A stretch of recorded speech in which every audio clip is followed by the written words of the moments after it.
Hi, Terry. Hey Mitch, how are you? Alrighty. I'm not sure how I got to be ANC3F this evening. Um, I may be, I'm not sure just where Tracy, I know what you're talking about. Courtney is. Right. No, yeah. Hey, we're here. That's, that's all Yeah, that matters. and I'm really sorry. I got on a phone call, an important I couldn't get off of a work. I'm so sorry. I was going to the 6:57. So I have to go get my notes really quick. I'm so sorry. I'm so glad you guys were able to get on without me on here, and I really sincere apologies. No worry, Courtney. I was You saved the surprised when I day. was the lead host to this thing, so that's I okay. know. Sorry, I didn't mean to leave you on the hook there. No, you didn't at all. Oh, Marilyn, I don't know that we can unmute you, but I'll try. Let's see. Ask to unmute. I can ask you to unmute, but I can't unmute you, Marilyn. You have to unmute yourself.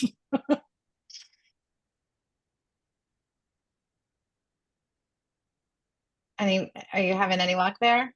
I'm trying to make you a um Mitch and Terry, I can make you a co-host. I'm gonna make you co-host. You can let people in, and then make co-host, and maybe then I'll spotlight you. This is really 6:59, guys. I'm so sorry. Here we go. Spotlight you. Whoa. Spotlight. I think once we spotlight more people, you won't be quite so big. Sorry. Marilyn, are you unmuted? Yes. Okay, good. Phew.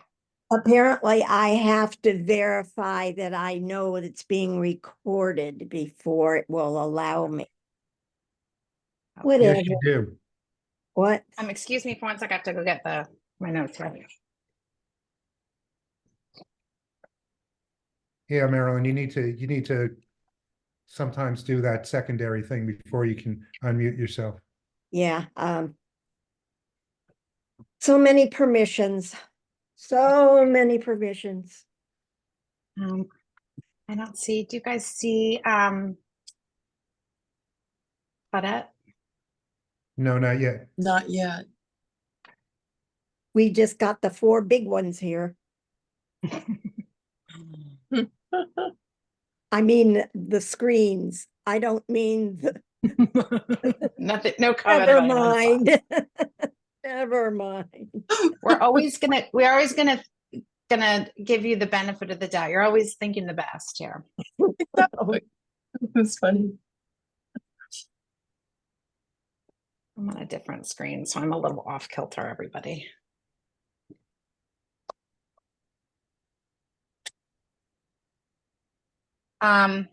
It's 7:01, so we have a quorum. Would someone, one of you mind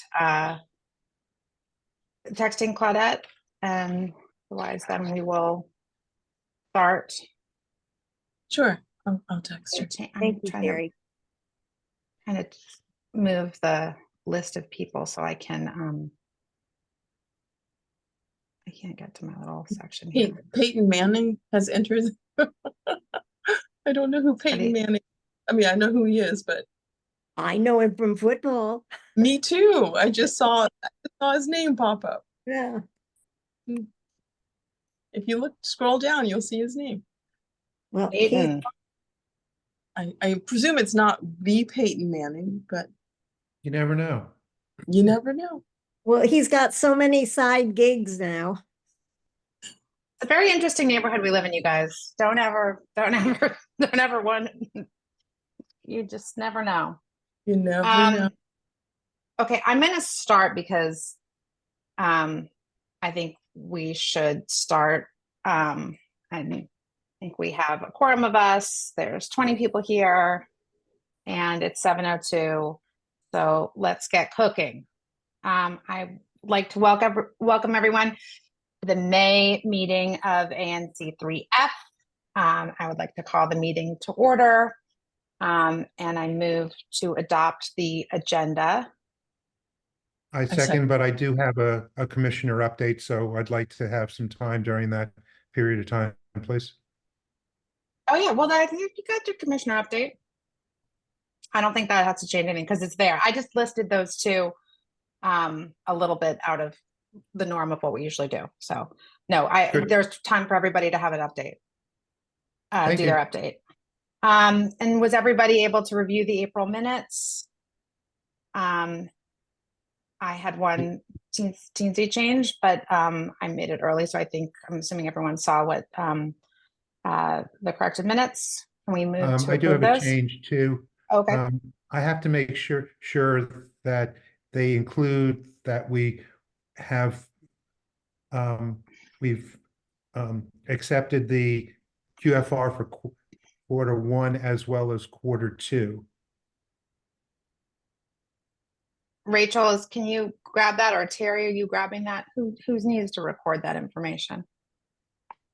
I can. Well, it Yeah, just it's has on to there already. be on the final Oh, great. Rachel's got it. minutes. The group effort, everybody. Okay, great. Thank you. Okay, so now here we are at commissioner updates, and since you called it, Mitch, why don't you go first with your commissioner update? Okay, I have an item that is in our backyard, but not in our immediate backyard. So I will say that it's in Rock Creek Park, but it's not right in my particular district. That includes some parts of Rock Creek Park. It's for the ANC, just to the north of Military Road, but because it has an issue that was somewhat involved with the soapstone project, I wanted to bring it to everyone's attention. There's a group of citizens in the community who have a concern with how the Rock Creek Park plan for the golf course is going to be executed. And one of the key issues has been the cutting down of trees in the area where they want to expand several facilities of the golf course and the grounds. Beyond that, I just want to also say that there is someone on the list of people attending this meeting tonight, Julia Miller, who is one of those people in our community who are involved with that effort.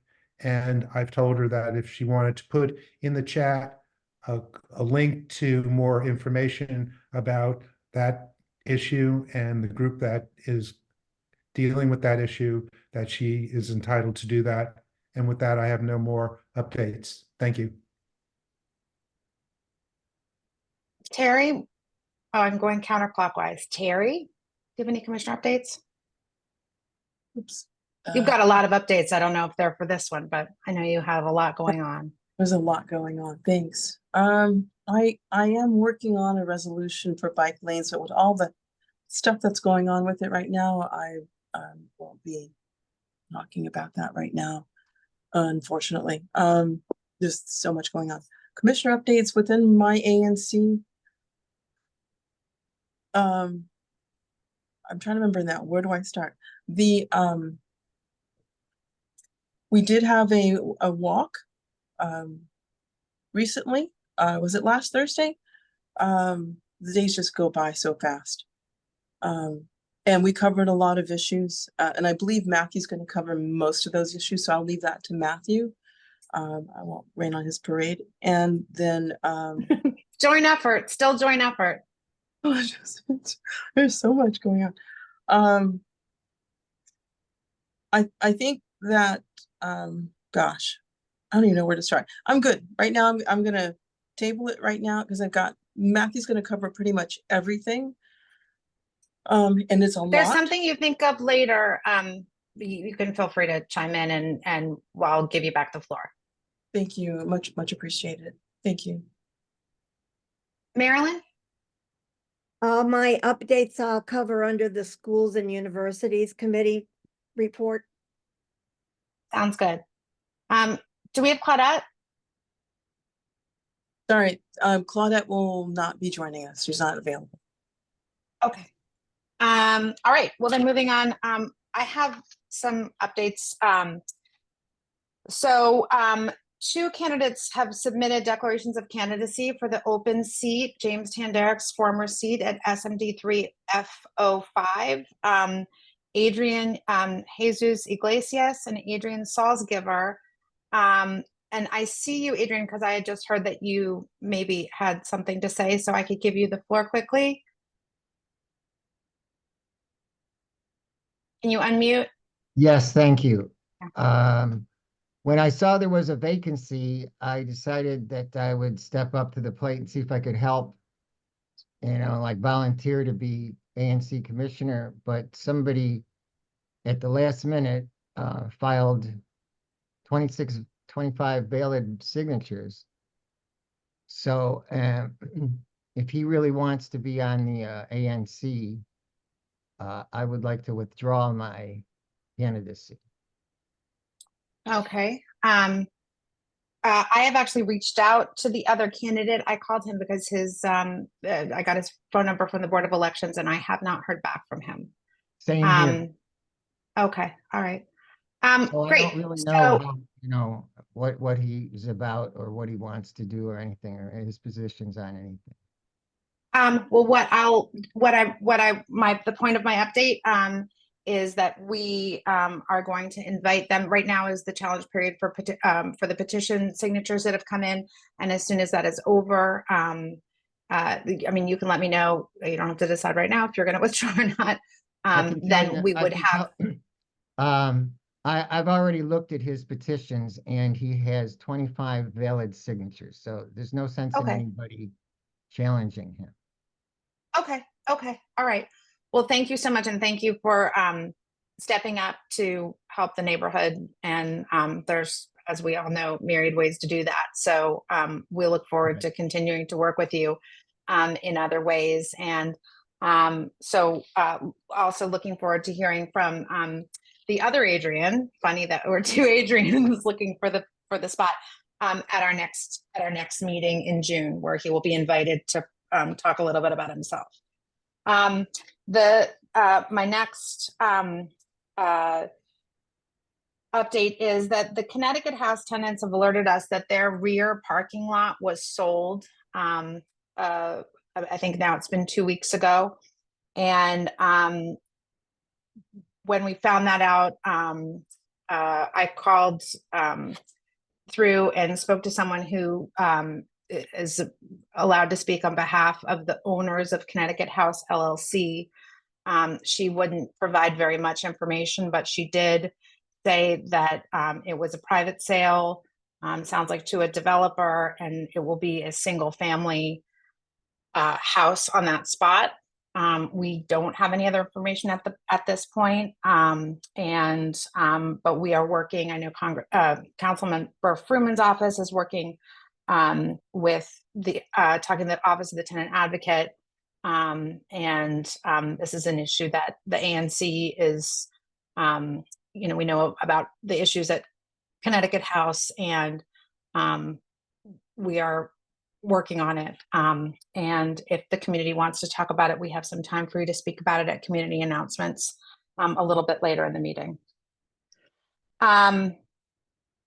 I'm like you, Terry. I was going to have another announcement, but I'm like a little off my rocker here. So I'm going to just go straight now to Matt Barkley.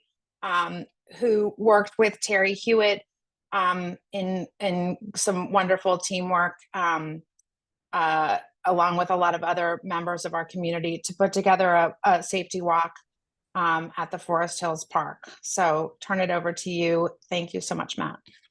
I spotlight you. Hello, everyone. Can you hear me? Yes. My name is Matthew Barclay. I'm the Ward 3 liaison for the Mayor's Office of Community Relations and Services. I'll leave my information in the chat. Last Thursday, I was happy to set up an agency walk in Forest Hills Park to discuss community concerns. DPR, MPD, Mokers, myself, DDOT, Commissioner Hewitt and Carlson, Van Ness Main Street's council member and his staff, and community members were all present. So thank you all for coming.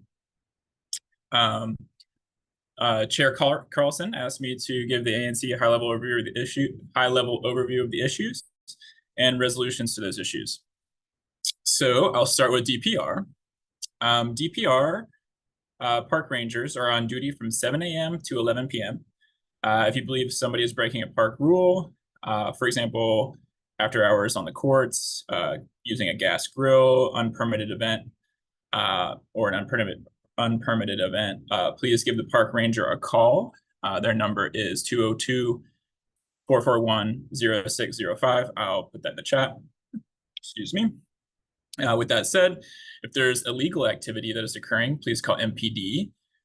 Illegal activity would include smoking marijuana in public space and dog leashes or unleashed dogs. And so you can call the 2nd District station or call 911. DPR has confirmed that charcoal grills are permitted, but must be taken out of the park when finished.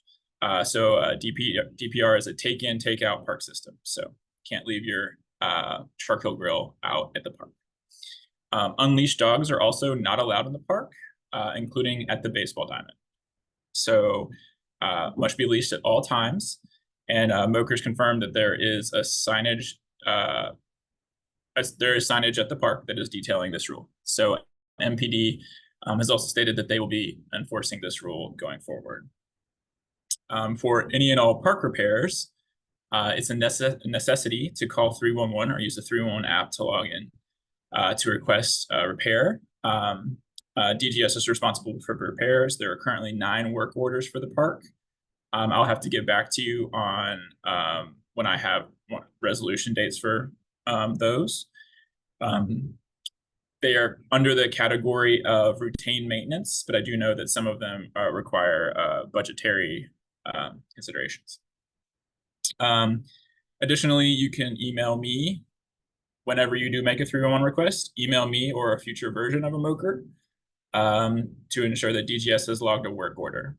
So the 311 request becomes a work order at DGS. So DGS will respond to a service request within 60 days to get a work order, and then there is the service agreement from there forever, whichever service they're fixing. And I just wanted to shout out DGS for repairing the water pipe burst previous year. So thank you. For park repairs, oh, I already said that.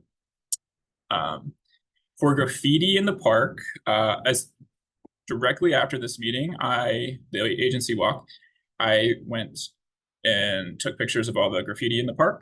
To my understanding, it has all been removed as of 5/21/24.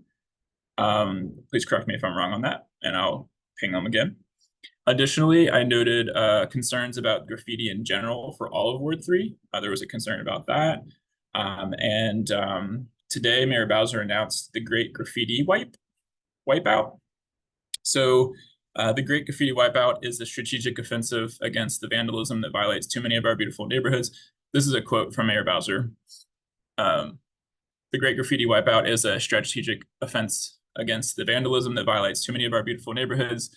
Today, we honor the public works employees who uphold those neighborhoods, from cleaning our streets to reducing trash that goes to landfills to onboarding and maintaining clean air vehicles. DPW is a true partner in maintaining not just a clean city, but a healthy one. So the Ward 3 Graffiti Wipeout will be held on June 17th.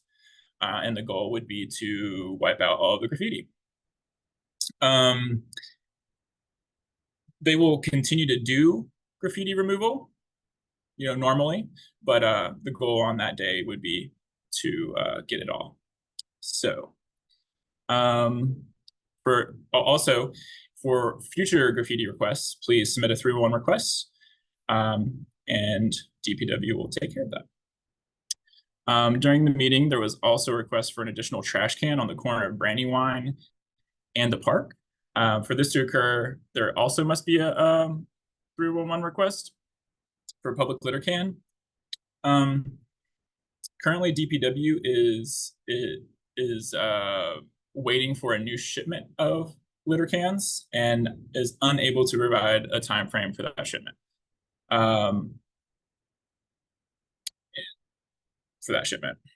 So possibly in the future, there might be a trash can at the corner of Brandywine and the Forest Hills Park, or an additional trash can. There's already one, but an additional one. DPW and DGS are, there was also a concern that there was the recycling cans and trash cans in the playground part of the park were not being recycled like the other ones that were outside of the playground section. So I made DPW and DGS aware. So DGS is responsible for the recycling element and DPW is responsible for the trash. And also additionally, when that happens, it's important that the community submit a 311 request, to get that handled within the service level agreement of, I believe it's 3 or 5 days. And then, for all these things, you can reach out to your MOCR, myself, or the future MOCRs. Excuse me.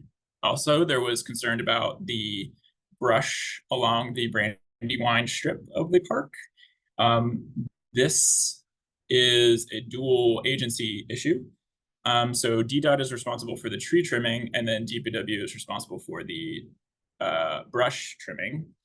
DDOT has submitted a work order for the with urban forestry for tree trimming at that area. I'll get back to you as to a resolution date. And then I made DPW aware of brush trimming, and I will also get back to you on a resolution date for that. Regarding the unhoused resident staying on Brandywine, regarding the unhoused resident, I've connected Commissioner Terry Hewitt to the Deputy Mayor of Health and Human Services office so that she can outline the safety and health concerns that she is hearing from the community. DMHHS prioritizes safety and health when they do engagement to unhoused residents. And so I want to thank Commissioner Terry Hewitt in advance for assisting DMHHS in that information. And I think that is all for me on a readout. So I will open it to questions. Terry, do you have anything you want to add? Thanks. I do. And Matthew, I know we talked about it, but just something to keep in the back of your mind. And I know Christian has detailed notes on it and took photographs. Those 4 utility poles, electrical poles, whatever they are, they're creating an ADA non-compliance issue. So that's something just to keep in the back of your mind. Christian said he would get with you about it. The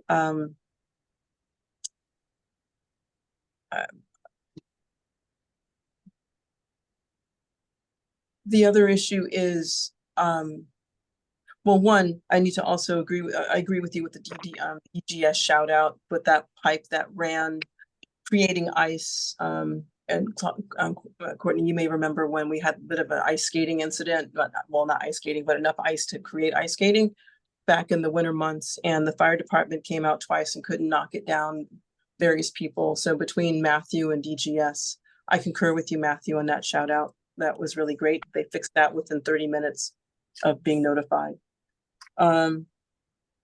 The issue with rodents, if we could talk about that offline, even there's lots of emails about that, the mouse and rodent issue. I know we talked about it briefly. And That's about it. We'll go to Mitch then for a question. Matthew, I want to thank you very much for all that you're doing for the community. I did have one question that has been a persistent question to either you or to some of the other city administrators, and that has to do with the Wilson Pool. We heard that it was nominally going to be opening on Memorial Day, or maybe the 31st of May was the date. Do you have anything additional that you might could add to that? I don't have anything more additional to add to that right now. Is it possible And- for you to find out some more information on that for us? I will try. As soon as I know more, I will call both you and Courtney as soon as possible. Thank you. My issue, I'm not sure if you said you had an update on this today, Matt, is the Jackson Reed Theater. I don't have an update on that. Oh, you don't? I thought you must have had an update on Forest Hills, so I misread your text. Sorry. Oh, yes. Does anyone else have questions? Thanks a lot for doing this. We really appreciate your support in getting all of the agencies there. So we're going to move on to our next agenda item, unless anyone else wants to comment. The Chief of Staff for the Deputy Mayor of Health and Human Services, Sienna Creighton. Let me find you on Spotlight, Matt. Can you allow me to share my screen? I think I can, or I'll try. Hi, how are you? Welcome. Thank you for being here. While Matt's pulling up the slides again, good evening, everyone. My name's Kiana Creighton. I'm the Chief of Staff to Deputy Mayor Wayne Turnage, who's the Deputy Mayor for Health and Human Services. And tonight I'm going to be focusing more broadly on aspects regarding the Mayor's FY25 proposed budget. And then from there, I will zero in on Health and Human Services specifically before then pivoting to Ward 3. I will also preface this with saying that anything that might arise in the course of the conversation tonight that pertains to the specifics of an agency within our cluster, I will leave my email or contact information for the relevant agencies so that we can make sure to follow up for any questions that you all might have.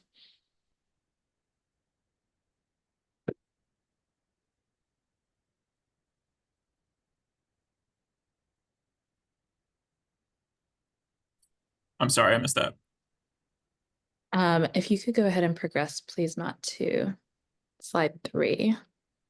Thank you. I apologize. That's okay. So I think something that is just helpful to have a level setting aspect of the conversation is that this year's budget was a particularly challenging one.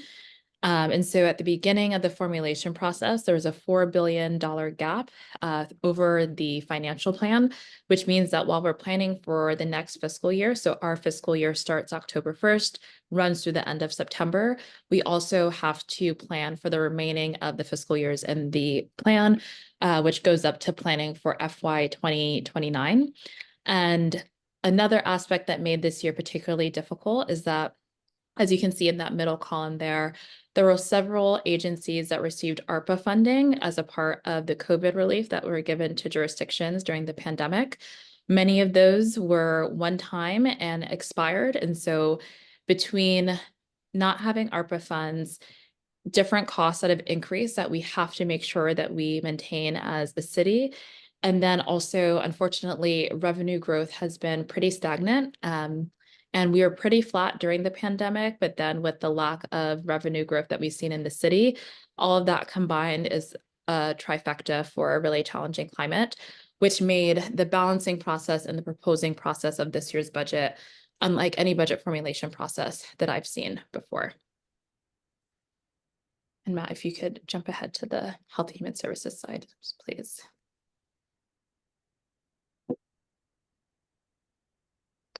I did want to make sure to highlight specifically. This is so hard. I'm so sorry. No, that's okay. I think you just passed it. Oh no. There we go. Oh no. While you're getting to the slide, I can start. So with Oh health and my human gosh. services, that's okay. So sorry. There we go. There we go. Thank you. Actually, before I get into the specifics of some of the budget aspects, so some of our biggest agencies for health and human services include the Department of Human Services, the Department of Behavioral Health, DC Health, our health department, and the Department on Healthcare Finance, which is the Medicaid office. Within each of those agencies, there are sometimes requirements federally that we have to maintain a certain thresholds. But I also say just in general, like many things, and probably like many of us have experienced, whether it's getting groceries or otherwise, that there's just a higher cost in general. But you have high costs and then you also have high need. Again, the pandemic really exacerbated a lot of those issues that exist. So you can see here on the slide what the mayor did propose, specifically focusing on health and human services. A lot of it relate to human services specifically, and thinking through some of the vulnerabilities that exist, how we can respond, but then also in addition to that, wanting to think through, excuse me, prevention, recognizing that if there are areas where we are able to prevent rather than react, that hopefully that leads to better outcomes for everyone across the board. And then in addition to that, some of our other investments that we're continuing to do is we're trying to think about things across the lifespan. So both having things for young children, for their parents, as well as adults, and then older adults as well. And then the last slide that I wanted to cover was, thank you, Ward 3 specific investments that are in the budget.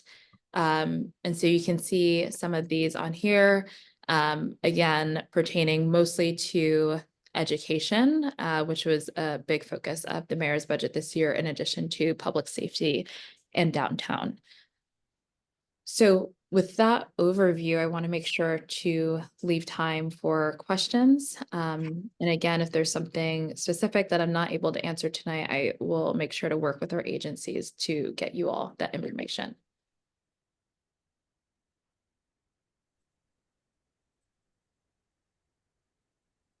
So opening up to questions, commissioners? Terry, Marilyn? Mitch? Anyone in the community have a question about the presentation? I guess, Madam Chair, the question I have is, and please forgive me,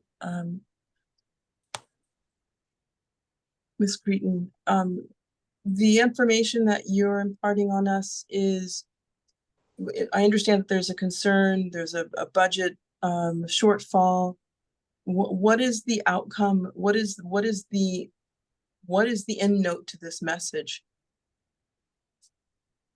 The end note of the message is that this year was a particularly unique year, and because of that, what we were really trying to do is make sure that we can keep, I would say, if borrowing the analogy of keeping the lights on, so keeping government functioning at a certain level of threshold. However, that means that the ability to have widespread investments and new interventions and ideas were limited this year just because there wasn't the amount of funding to be able to do that. And the very first slide that I covered, there were several aspects that we were required to demonstrate to the financial officer for the district, which is actually a separate entity from district government. And so all of that combined means that we were limited in some of the investments that we were able to do. Of course, we still want to think about that. And the hope is also that if the revenue continues to improve over time, that we would be able to make adjustments as well.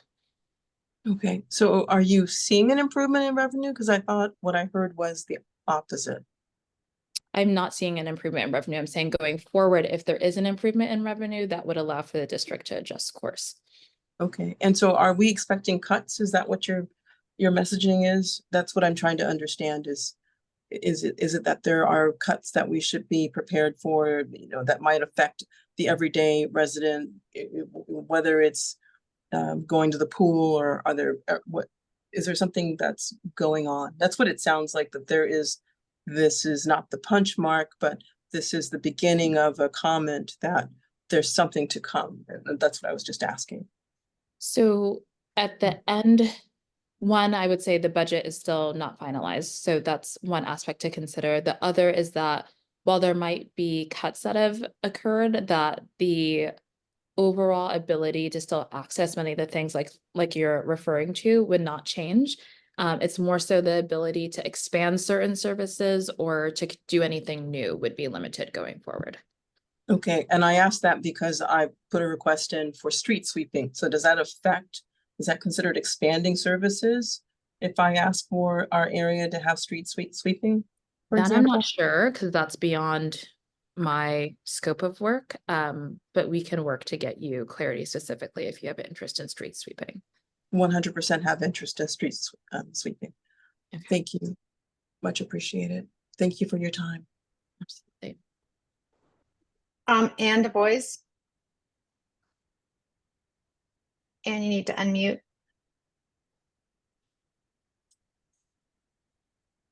And I'm gonna move on to Amy Schustein.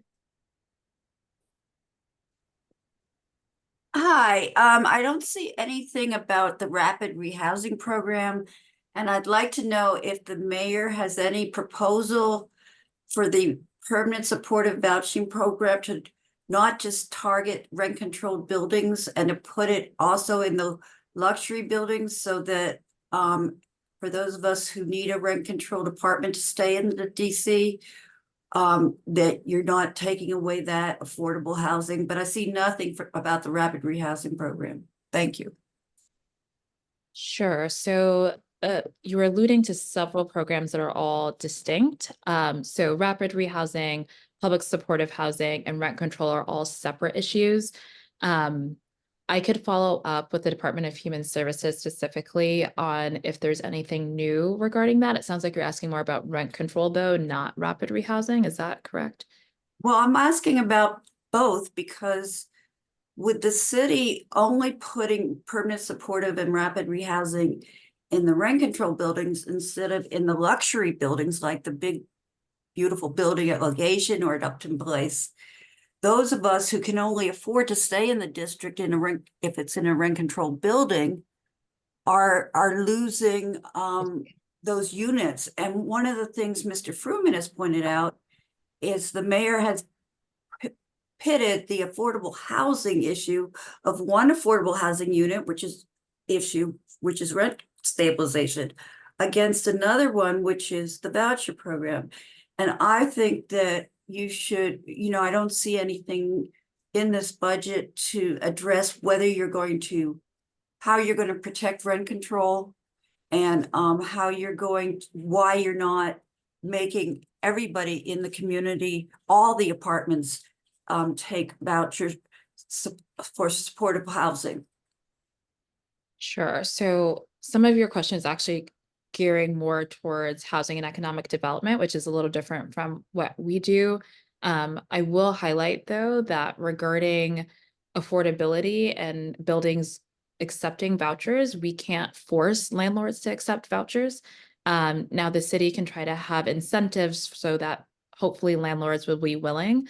But also there are vouchers that are available in very nice buildings, not just in buildings where there might be rent control. So I think that might be a little bit of a misnomer. I know for a fact that there are, so I don't know if that's the case in Ward 3, but in other parts of the city, like where I live, there are buildings that accept either housing vouchers or people might have, there are other programs that are available for housing, like inclusionary zoning, which they're required to reserve a certain number of the units that would be offered at a different rate rather than the market rate rent.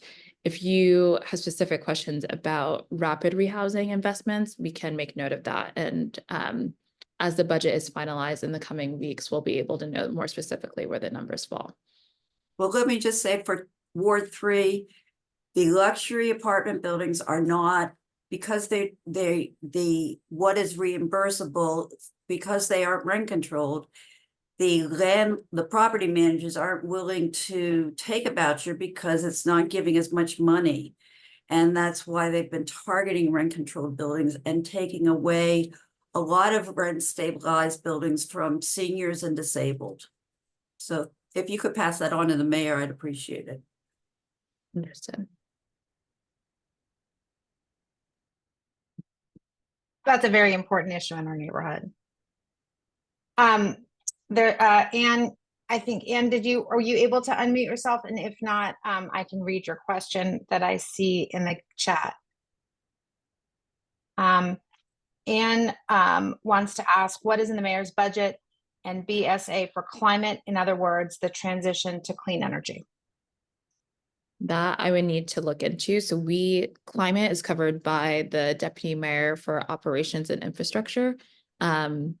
So if there are specifics, I can work with Matt to be able to work with those other agencies to get that information. But I can't speak specifically on clean Matt, energy. can you link this? This was linked in our agenda, but could you add the link for this in the chat, please? I was trying to find it, but I can't find it and listen at the same time. Gotcha, I can. Okay. I'm It's also also just trying at to see. it's also at budget.dc.gov. I know, but just give it to the people. Make it easy. Put her in the chat, please.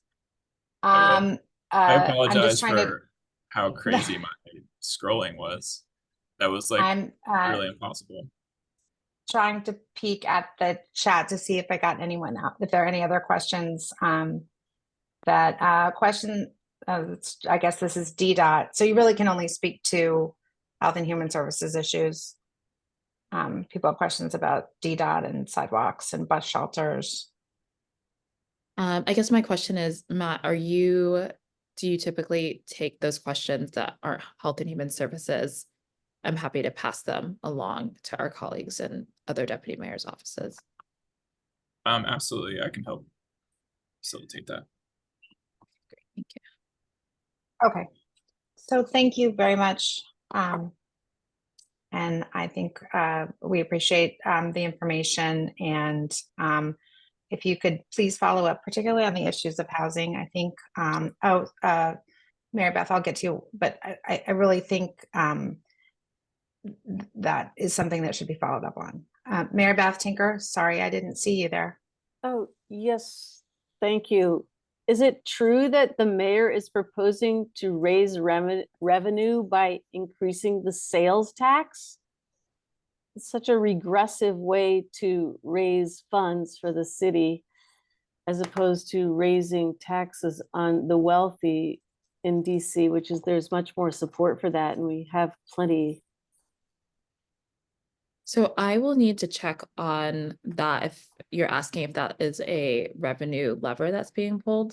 So I'll include that in my follow-ups regarding housing. And then I think the other item that Terry mentioned was street sweeping. So I'll just do something that's comprehensive and can send it to you, Matt. And then if you don't mind passing it along to the Mary ANC. Beth, I also heard an interview with the budget director where she said that they were going to do that. And the answer to that was that there's also tourists coming in that are spending money, but the interviewer said exactly what you said, which is it's a regressive tax.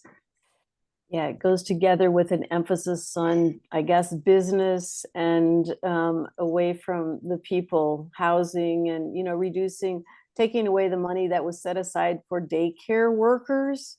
That's another proposal of the mayor, which doesn't make any kind of sense at all. We worked very hard to raise the money to raise pay for low income, mostly African-American daycare workers. And now she's proposing taking it away and lowering That is your area though, right? So if you saw on the slide, actually, there is an investment that's going towards childcare. And in the hearing where the mayor testified before the council, she actually spoke directly to, are you referring to pay equity specifically? Yes, the pay for daycare workers that was increased after we worked very hard to raise taxes on the wealthy in DC to raise the money for it. So if you have the opportunity, I would encourage you to listen back to that hearing, because when the mayor talks about pay equity, one of the things that she emphasizes is that she would like to see an investment there, but because of the way that the financial officer required us to balance the budget, that's one of the hard realities. I will say though, again, the budget is not finalized. And so the council, the next vote is coming up fairly soon, actually, on the budget. So I would just continue Right. to monitor, because what was proposed is not where the numbers will actually land. So we should have a better idea actually within the next month on what the investments are going to look like, and then any areas of adjustment there. I know those of us who care about families and these things, we have to pressure the council to try to make up for the proposals of the mayor that go against, you know, low-income families and turn us back from some of the progress that we've made. So we're counting on the council to try to correct some of these proposals of the mayor's. Thank you very much. Thanks, Mary Beth. Thanks. And if there are any other questions that arise, feel free. If you send them to Matt, I can make sure to get them, and then I can include that in my follow-up as well. Okay, Matt, will you, for the umpteenth time, put your contact information in the chat? Thank you very much for being here. Absolutely. Take care. Have a nice night. Okay, we are moving on to our U.S. representative. Oops, excuse me, sorry. Dr. Oyelowo. And I don't think I said that right, but I spelled it. I listened to it phonetically, so I hope you can help me. Are you here? I saw him here. No. There we go. See you. Okay, can you hear me now? I can. All right, perfect. Thank First you. of all, Welcome.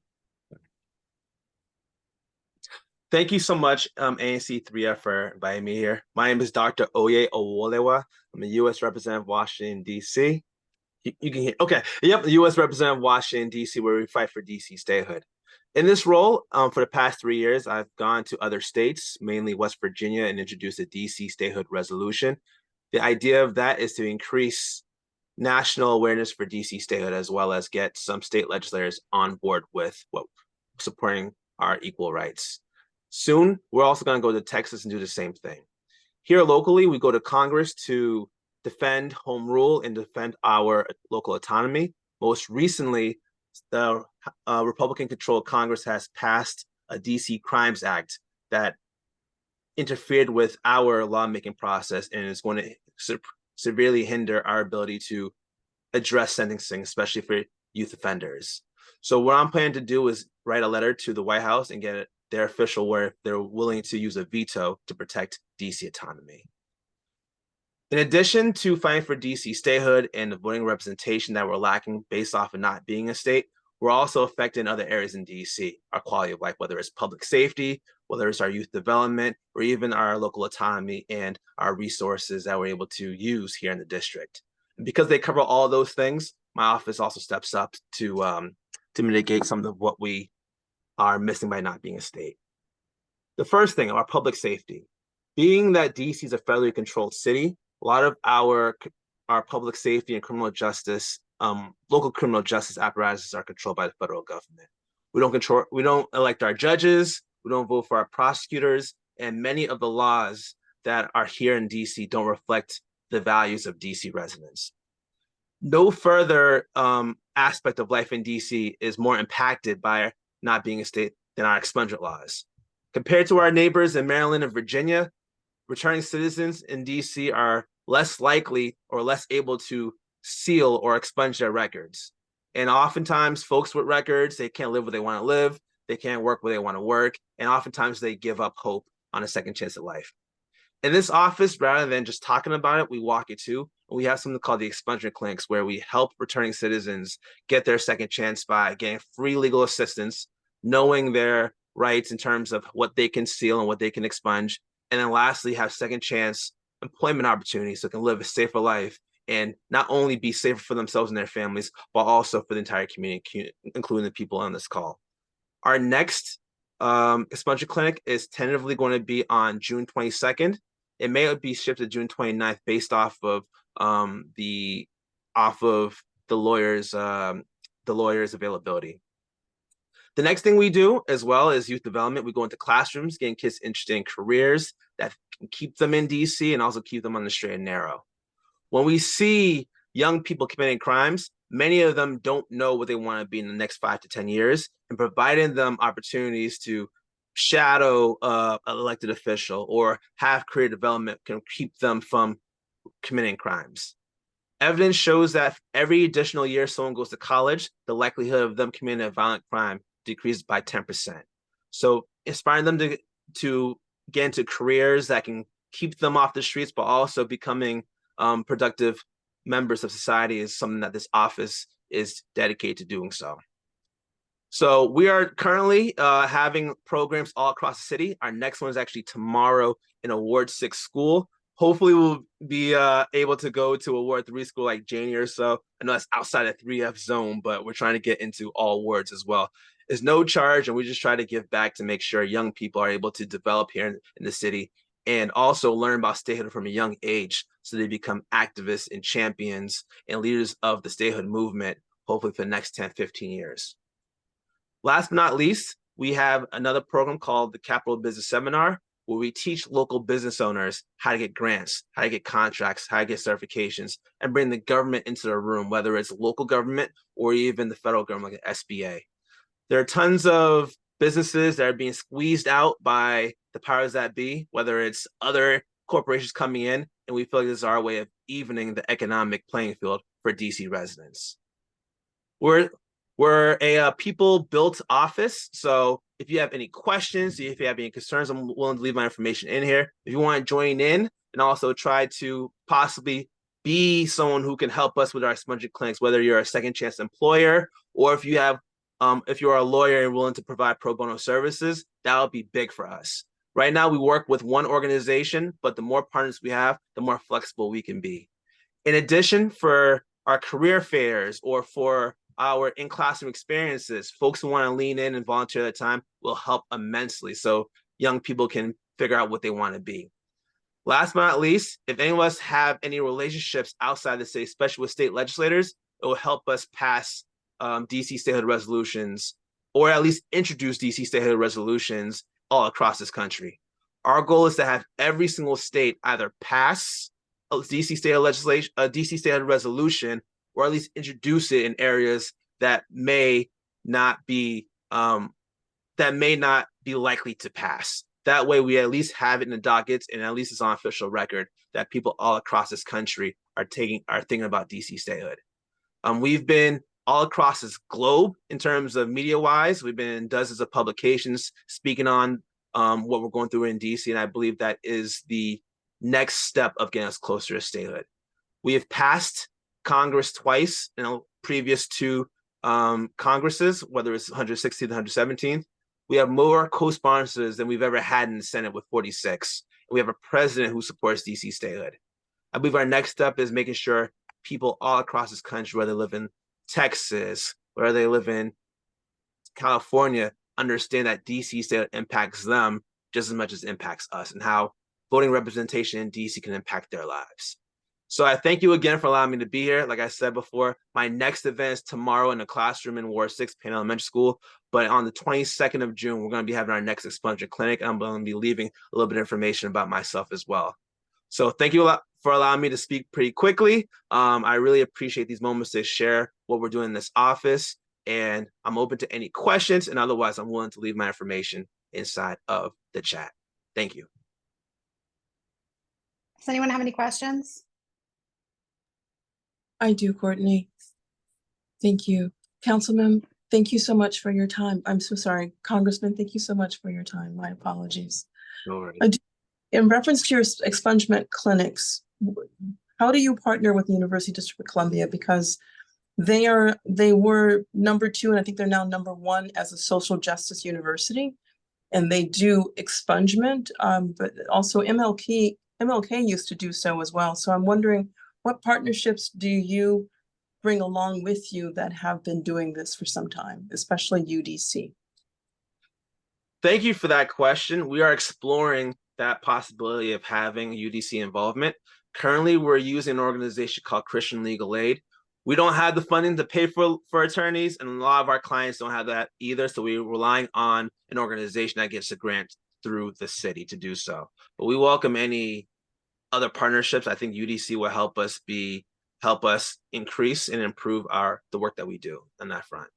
Right. And if you're not aware, sir, UDC has law clinics, so all of the what they do, there is no additional charge. There's no legal charge. It's all free what they do. It's through their, it's through the law school.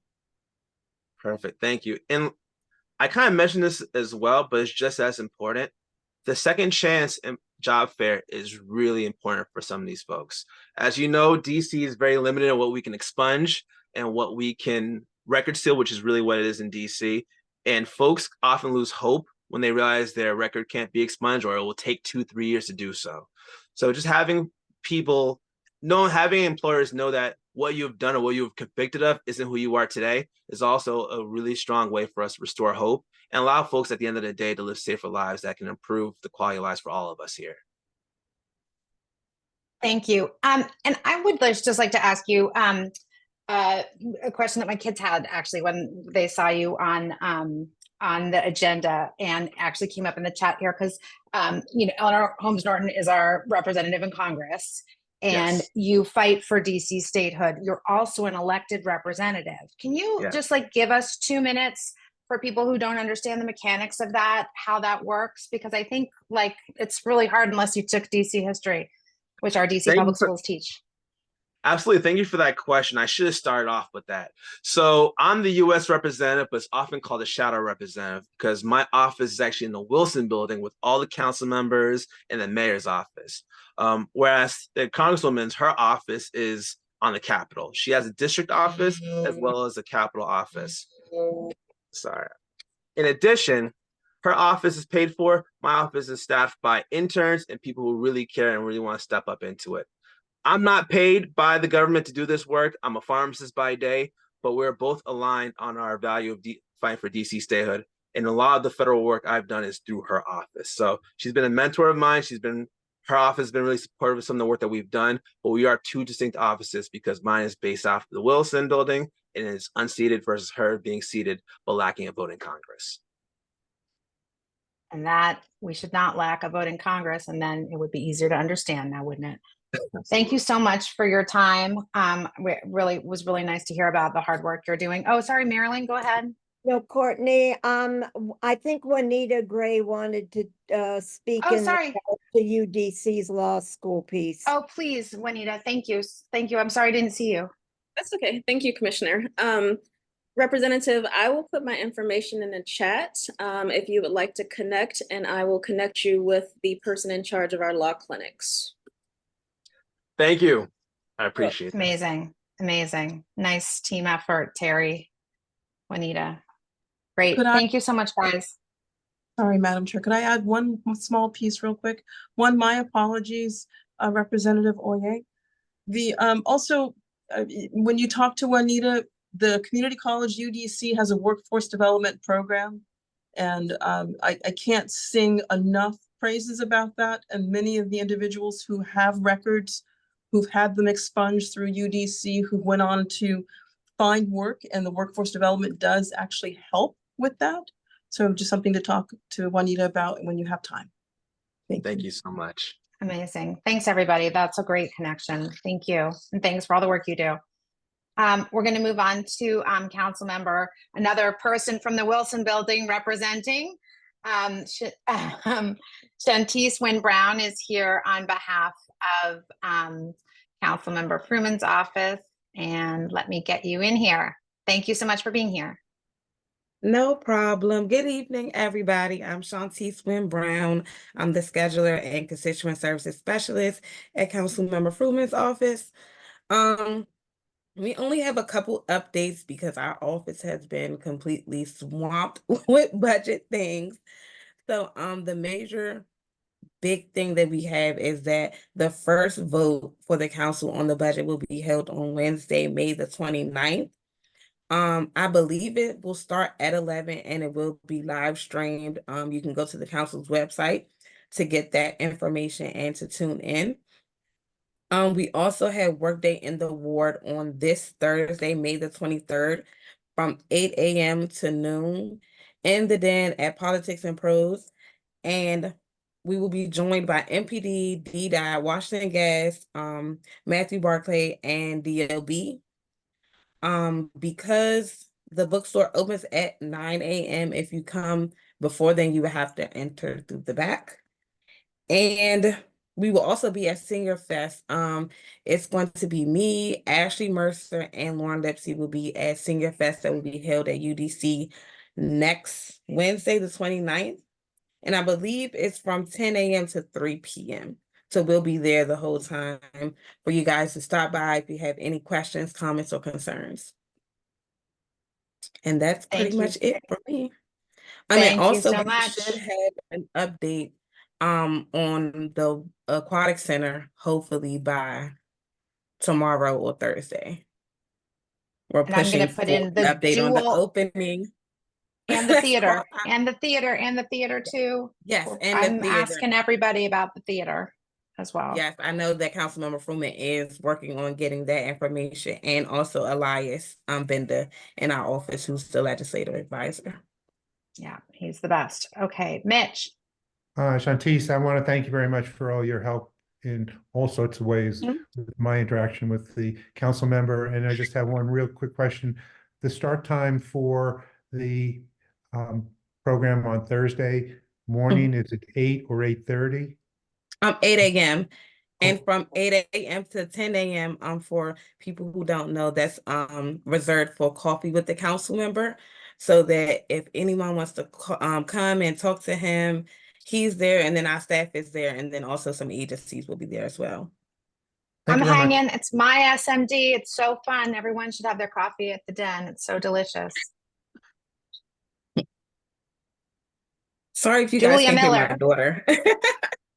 Thank you That's so okay. much. Hi, Shantice, I'm wondering if you could speak to Councilmember Fruman's position on the rehabilitation of the Rock Creek Golf Course, because I wrote to him to find out what his position is, and no one responded. So I and a lot of the people who I'm working with would really love to find out what his position is, and if possible, have a chance to exchange about that. Thank you.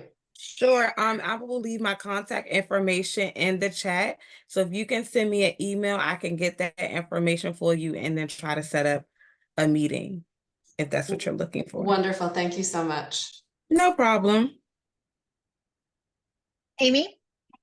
Hi, thank you for being here, Shantice. I had asked you a couple of ANC meetings ago why, when the Department of Buildings makes a investigation of a apartment building, why they give a heads up to the landlord so the landlord can hide safety violations.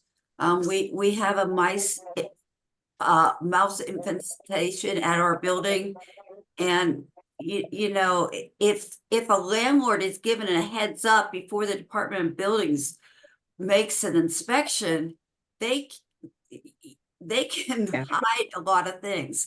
So I when you have a chance, if you could get back to me about why the landlords get a heads up, that because I think those Department of Buildings should be not given so that the landlord, given advance notice to the landlord so they can cover up a lot of dirty deeds.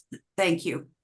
No problem. I'll definitely get back to you soon. I did reach out to Jason, but right now I believe he's the only one that's working in our ward. Janelle recently left DLB, so he's been swamped. I'll definitely follow up with him to get that information and follow up with you. Thank you. You're welcome. Mary Beth, quickly. Thank you, Shantice. I'm very upset about what I've heard about the sale of the parking lot behind Connecticut House. These are tenants who have, many have been there for many years. Some are low income, some have children. That parking lot should not be sold without their input and against their wishes. And I would really like for Matt Fruman to take this up to defend tenants' rights. It has to do with the respect for tenants in our neighborhood and in our ward. And I'm very concerned and upset about that. I'm completely against a developer coming in and deciding over the wishes of those who live there who would be affected to just snatch up the parking lot where, you know, it's being used now by the tenants for various reasons. So that's what I would If like I to could jump say. in here, Please Mary pass Beth, that on. Sean, the Councilmember Freeman's office is very engaged on this. I've spoken to multiple people in his office as well as him about this issue. Okay. And they are engaged. They've reached out to the Office of the Tenant Advocate because it's not, it needs to be looked at as a specific case. There's not like an overarching law you can put towards it. But I can assure you, and Shantice, I don't mean to jump in, but I've just been privy to a lot of conversations and emails on this issue. They're very engaged in it.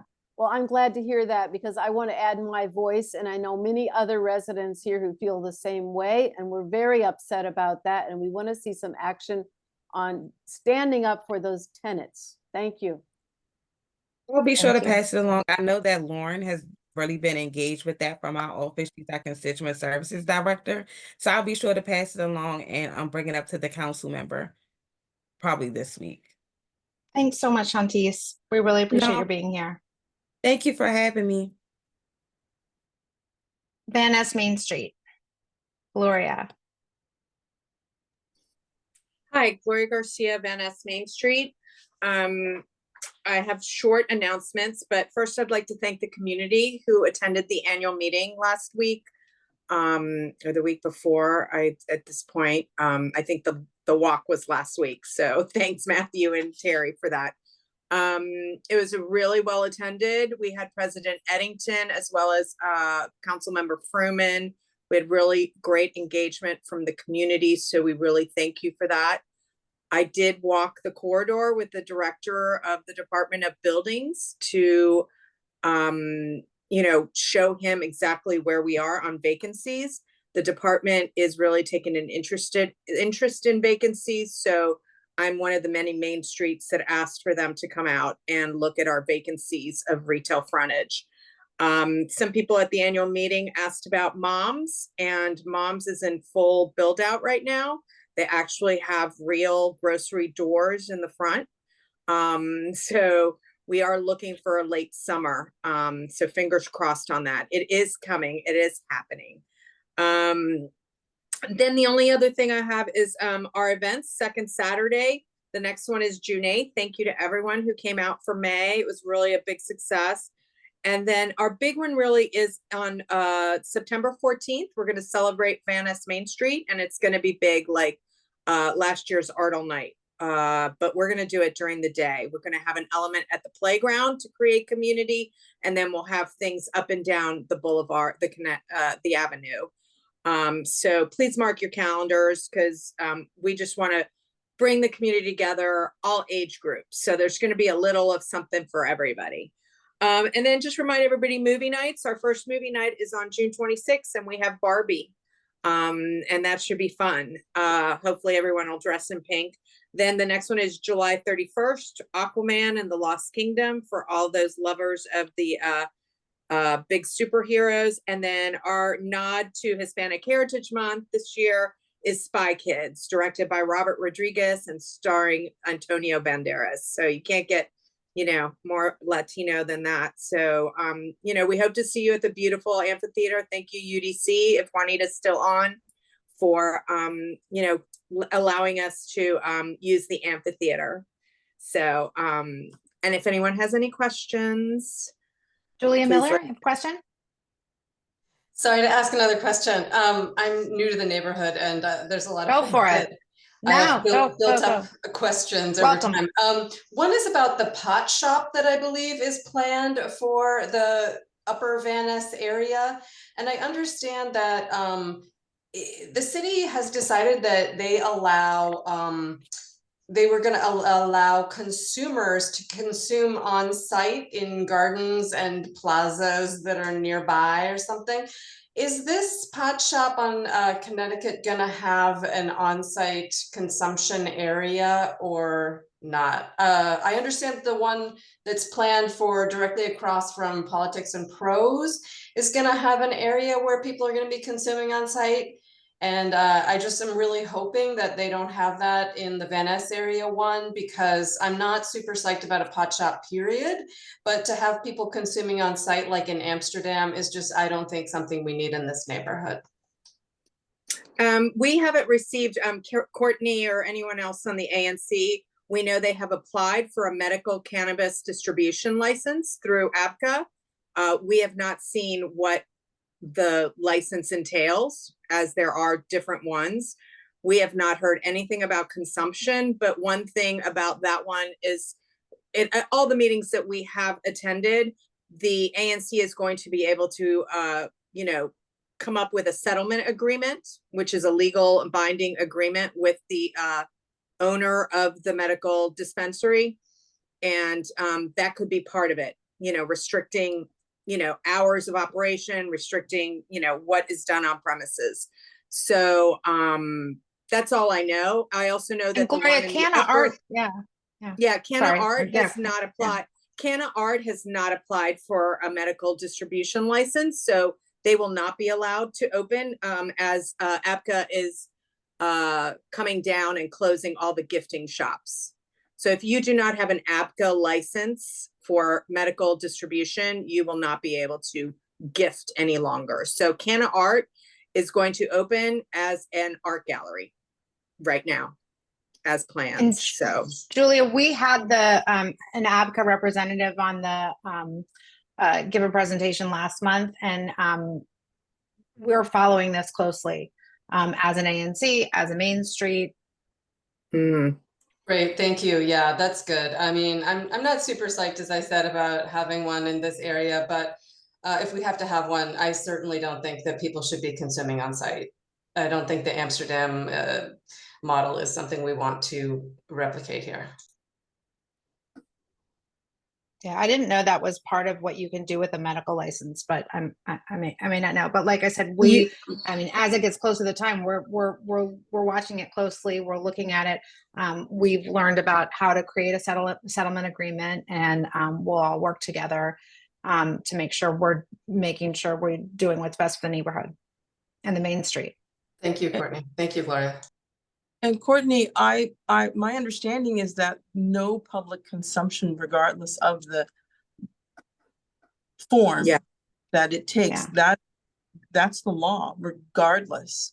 So Yeah, that's what I think. I'm not looking at it, but that was my understanding from having talked to ABCA in advance of our meeting. I'm not sure if she said it at the meeting.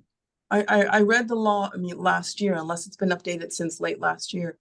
Yeah. Okay, great. Thank you. Okay, thanks so much, Gloria. It was really a wonderful Van Ness Main Street meeting and a really great showing from our community.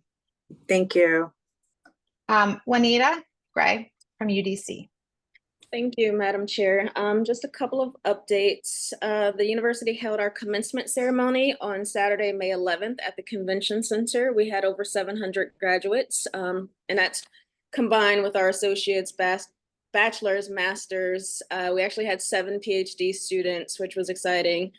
And then our law students. I held the last quarterly task force meeting on May 2nd. Not a great turnout, but we did get a ton of information out there. Our Board of Trustees has recently approved a new program. We'll be starting a Master of Cybersecurity program in the School of Engineering and Applied Sciences. So they will have to build out the program. It won't start this academic year or this upcoming academic year, but hopefully either 25, 26 or 26, 27, one of those. The university has hired an architect, and we're currently making plans for a university visibility enhancement, which will include better signage on buildings on and around campus. And that project will begin, it's right now still in the beginning phases. The drawings for the redesign of the interior 4250 is currently with the Department of Building for review and permit approval. Once the permits are obtained, we'll begin the renovation work. All of our academic departments will be housed in building 4250.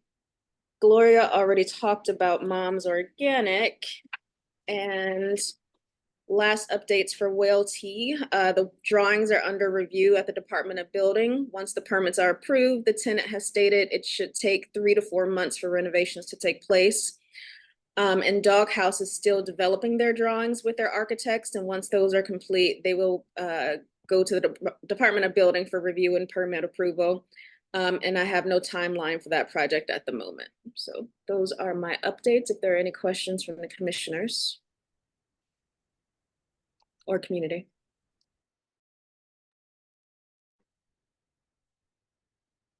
I'm sorry, I was chewing and I thought I had a little more time. Paul Harrison. Hey, thanks, Juanita. Good to see you. Real quick, as usual, any update on the old Walgreens site?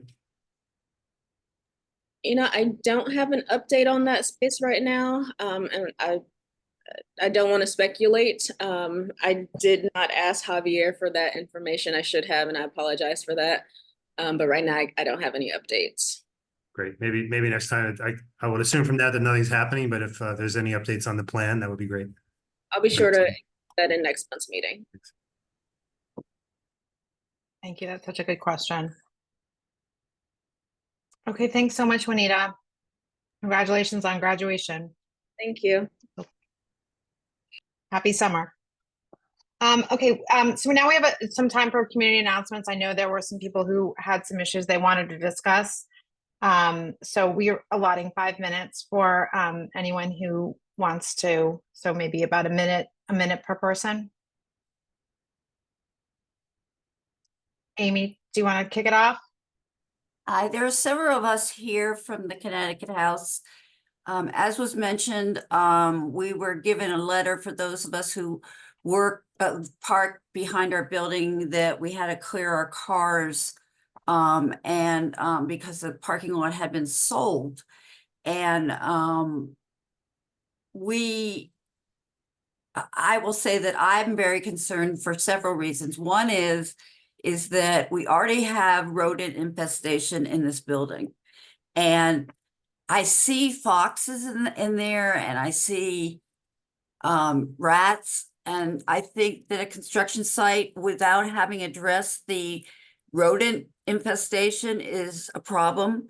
The other thing is management took away the bench in the front of the building. And so people are supposed to, because we're a smoke-free building, people go back to that wall to smoke. That's going to take it away. And we also have a lot of young families here who, to have a construction site with kids who are learning how to ride a bike or throwing a ball. And the argument that there's plenty of space underneath, well, they're charging us $25 more if we park underneath the building. So it feels, I know that Matthew Fruman's office and OTA are working on whether TOPA applies to the parking lot. I realize that this is a far-fetched, maybe far-fetched in some people's minds, but to have this thrown at us without any input as to having a $1 million house at a construction site for 2 years when we've got a lot of vulnerable people in this building, it just seems as if what we need is just being ignored. And I think there are other people on the call who might want to speak to this. Thank you. Thank you. As I said earlier, and I'm happy to take another question that, and I want to reiterate that, ANC3F has passed along the concerns to Matt Fruman's office, and and I know that they're working on that. Kavise Marshall. Hello. Can you unmute? Hi. I also live in the Connecticut House. I don't want to beat a dead horse, obviously.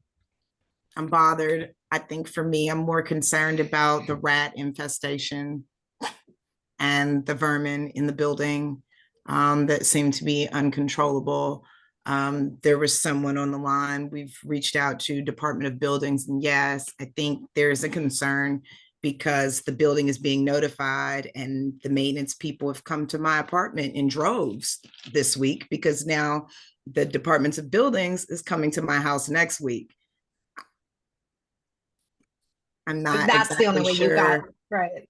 Yeah, I mean, it kind of So makes they're- us all they're look acting on silly it as now. tenants, and it would be nice if they could, if the two of them could liaise and figure out how to get the management company to do without us having to tattle, if you will. Matt Barkley, are you still on the call just in terms of like the city agency factor here? And I think this is the second time we've heard that the issue about the Department of Buildings being notified, notifying the management company in advance. That doesn't seem right. He might not be here, but I will for sure pass that along. I had already written a note about it before. Thank you. And I'm sorry this is happening. Anybody else? I really, you know, it's the rodent infestation. The city needs to do something about that. So we'll definitely follow up on that, Amy. Thank you so much, guys, for speaking to it. And Looks one like more- April is trying to say something, but I'm not sure. April, I don't know. I don't see anybody else with their hand up, but thank you. um, Amy, just one more sec, and then we'll move along, but we'll only Can- move along in the meeting. We won't move along from to being concerned about it. Can this be on the June agenda? Because, I mean, what if they decided to sell the building? I mean, you know, like, do we have any control over our lives here? And That's a good question. So we'll talk, that is definitely a question that we'll add to that, that email chain that we've talked to with Lauren Lipsy. We should talk to the tenant advocate about that for sure. Thank you. Absolutely. Okay. Thank you very much. And thanks, Kavis, for letting us know about that. Okay, so we're going to move along.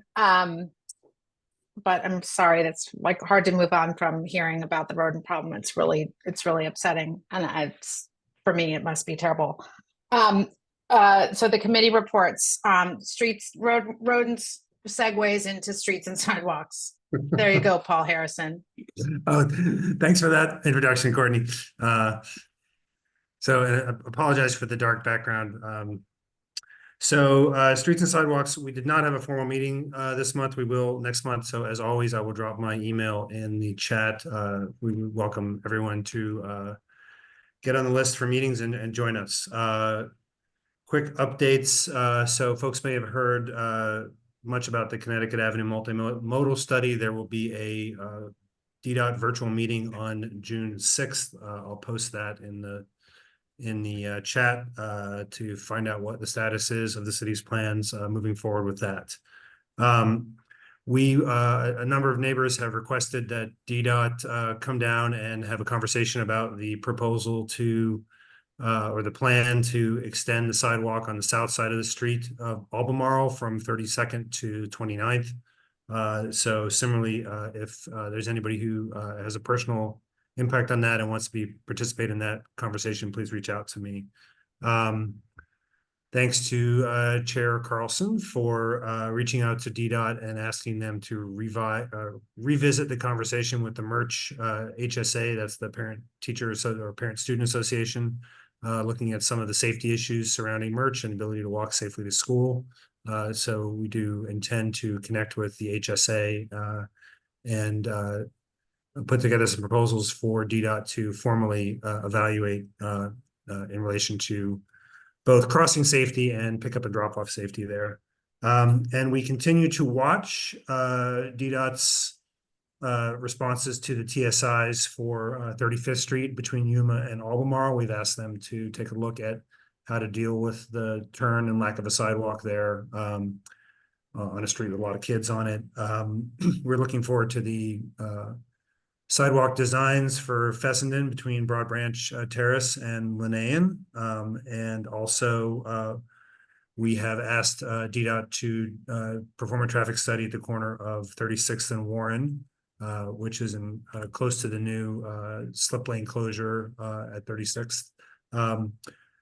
I would put before the commissioners, maybe for your conversation, whether we want to have some kind of community conversation about adaptive uses or other ways to use that new area that now is not for driving and parking, but I've seen kids out there playing, doing chalk, little kids in their scooters, but there's a lot of other opportunities. I don't know if DDOT has plans to plant in the planters. There's a bunch there that the community could choose to do if it wants. So perhaps we can have that on the agenda moving forward. That's my update.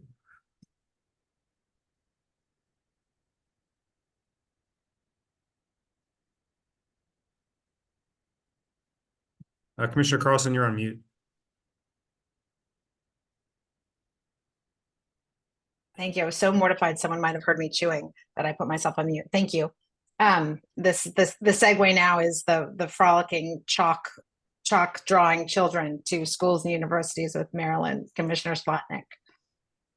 Good evening. I have 6 items to discuss on this subject of schools and universities, and I'm going to take them in chronological order here. On April 9th, I received an email from William Jolly of Howard University's Office of External Affairs to remind residents that they are not to have their dogs on the property unless they are leashed, and also that the soccer field is private property, and to remind people of that. I did send an email to a couple residents on Upton Street to so advise. There's not a listserv that I'm a part of, but I asked them to pass that on. So anyone who is using that area of Howard Law on their West Campus walking their dogs, they must be leashed. The second thing is the Sidwell Friends School Chief Communication Officer in an email dated April 24th advises that the north side of 3700 block of Upton Street, all the way to Reno Road, will be under construction for their Upton Street campus. Sidwell Friends is purchased the I call it the Washington Old Folks Home, but I'm not sure exactly what it was called. And they are beginning their renovation this summer, and it will house their upper school as of the fall of 2026. I've asked Mr. Berger if he would like to have a spot on our agenda to speak to people about the project. And at this point, he has not advised me that he has time to do that, but I will work on that. The third thing is that Sheridan School is still working with the DDOT regarding some compliance changes to the streets and sidewalk area. And also that they're working with the New Morning Farm to be sure that what DDOT is requiring still would enable that market would still be able to be there. At this point, Suzanne Bordeaux advises, and I saw her in person about 2 weeks ago, that the school still expects to begin the construction project as planned for sure in January. So we'll see how that one goes. And then I attended on the 2nd of May UDC's task force meeting along with Terry Hewitt, and Juanita Grace gave information on that. And then on May 7th, Courtney and I attended the HSA meeting at Merch School because it was important that we hear how a school within our ward is is tackling the projected cuts that will be made by the DC budget cuts. And on that note, on the 25th of April, my schools and universities committee that I called the meeting for, no one showed up. And so I was kind of disappointed on this subject. And then I've kind of realized that maybe it is redundant because there is a fantastic group that's headed by Brian Doyle. And if anybody needs to know this email, it's W3EdNet. And it is Ward 3 school PTOs, LSAT members, as well as interested community members who work together to support the schools which feed the local high school and advocate for better schools in the city. And this group is very active and meets most of the time. They have met on Zoom, but earlier this month, they actually met at Guapo's. I think that would be kind of fun. So the gist of the conversation is there is somebody out there who's caring about the quality of DCPS within Ward 3, which makes me very happy because I would think that homeowners might care that this reflects on their property values. And so I was a little disappointed that no one showed up at my meeting. So that takes care of the schools and universities. Thank you for your time. Marilyn, can you put your email in the chat in case anybody wants to connect on schools and universities? Perfect. I'll do that. Parks and watersheds. I Are have you no going to report cover? Yeah, I have no Thanks. report beyond the DC water report that will be given in a few minutes. Thanks. And Terry, housing and neighborhoods. Thank you so much. I had a great conversation with the president of the villages, and I look forward to further collaborating with UDC and the villages with the varying programs that are offered. I will be able to elaborate more so next meeting, next month. In reference to so busy with all the things that are going on right now, I did not schedule a housing meeting this month. There was just too much going on with Forest Hill Parks, but next month, look for a date for July meeting. Also the bicycle resolution I've been working on, there's been such whiplash with what's going on with bikes or not going on with bikes or going on with bikes that I will have a resolution out with bikes. It'll be next month because I need to sit down and really make certain that I don't muddle what's going on at the moment. As for housing itself, my focus has been on Forest Hills Park. And I'll give a better update on housing next month.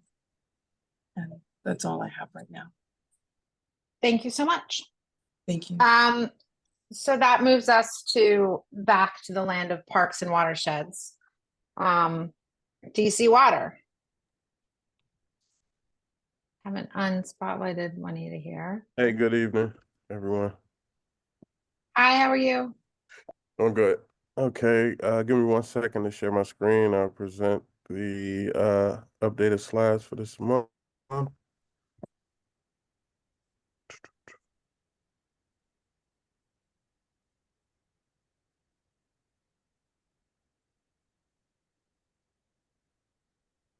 Okay, can everyone see? All right. Good evening, commissioners and community. I'll just jump straight into the update. These are the items that I'll discuss tonight. I won't spend too much time on this slide. Want to spend a moment here. We've made some great progress. Last week, we installed our first UV liner, our first two UV line segments. On Tuesday, we completed Lenore Lane, and on Wednesday of last week, we installed the liner at Van Ness East. To date, we've moved our linear feet number of line segments up to 5,850 linear feet. We have 350 linear feet remaining to be lined, and that consists of shot 10, which comes from Albemarle Street to a manhole behind Park Connecticut, the Park Connecticut building.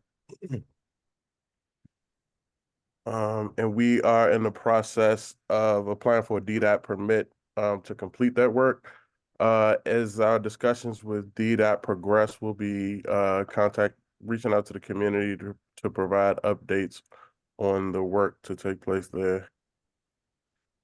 Here's just a quick status update of some current activities going on this week and next week. We began our milling operation along Audubon Terrace in the 2800 block, I'm sorry. We completed the milling there. We'll be returning tomorrow to lay the surface to do the milling work. I'll get into some additional details later in the slide regarding the milling and paving.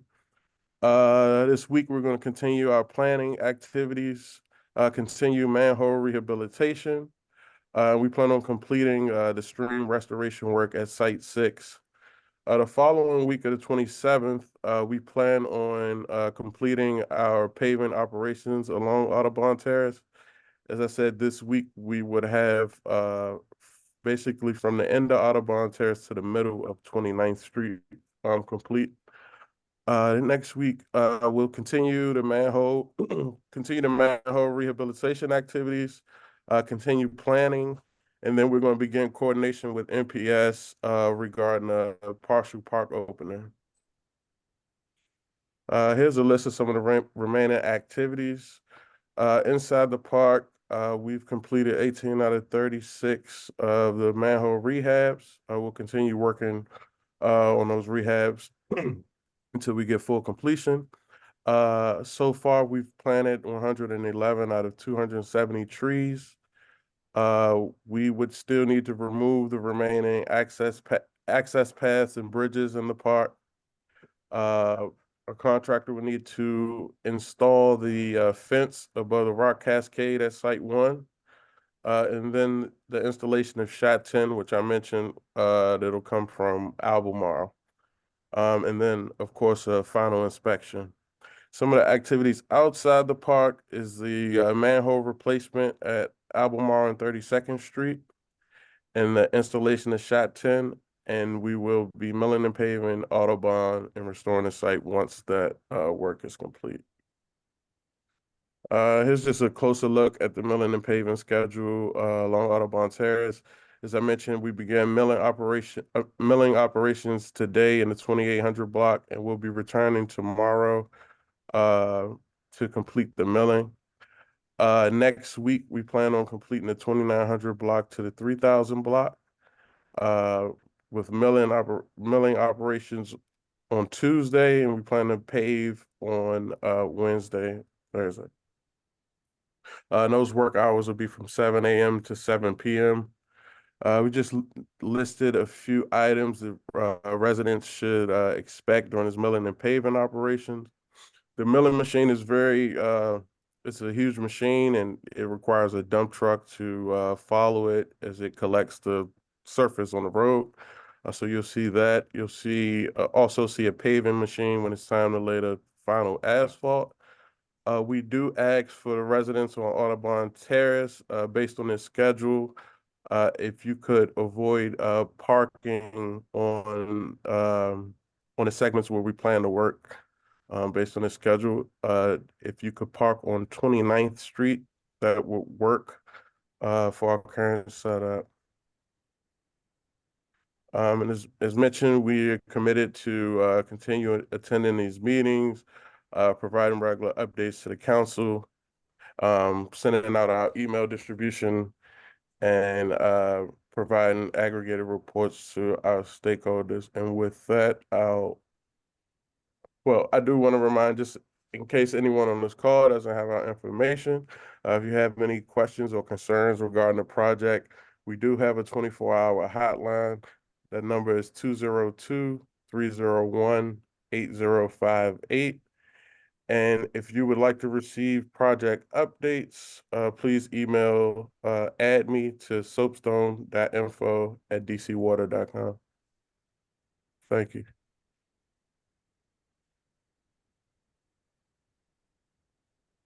Any Mitch, sorry. I assume, Mitch, you have the floor on this one. Yeah, please.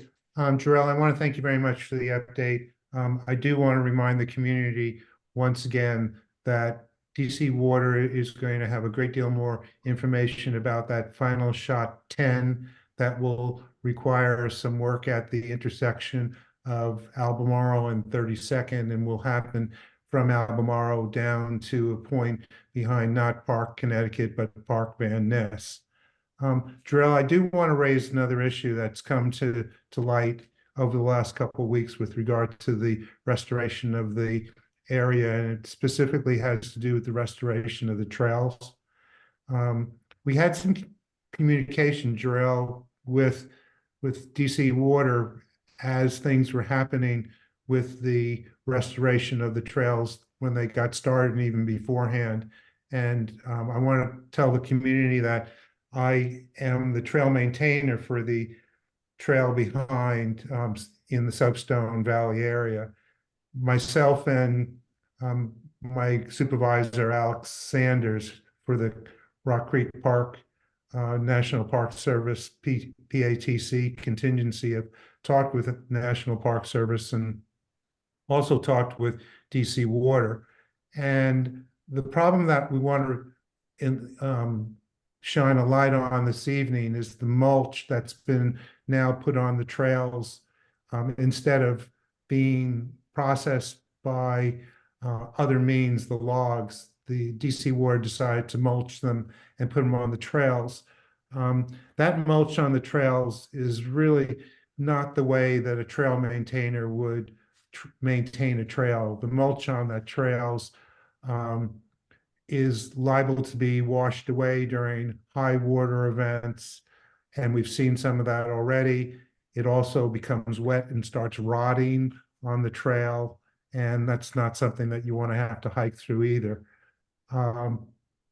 We will ask once again for DC Water to stop mulching and stop using it on the trails because it's detrimental to trail maintenance for PATC once we inherit the trails from you guys and start taking the down trees and actually putting them alongside the trails to narrow the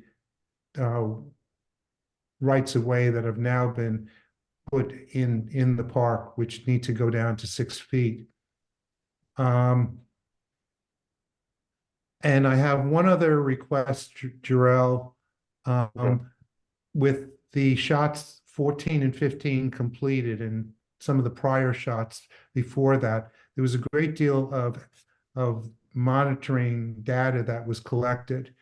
And the community would like to see as rapid as possible release of all that information from the air quality monitoring. It has taken DC Water far longer than was promised early on to release the early shots monitoring data. And we really would like to see this data on a quicker turnaround than what has happened during those earlier shots.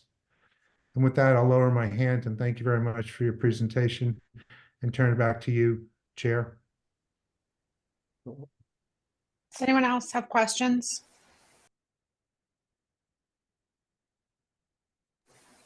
Thank you for presenting, and thanks again, Mitch, for both being a trail maintainer I'm sorry, Paul. I keep doing this. I'm just feel like I'm trying to speed ahead, but I'm not. I'm sorry. I think I've like. No, actually, I was I just trying to looking. figure out how to put my hand up. So Okay.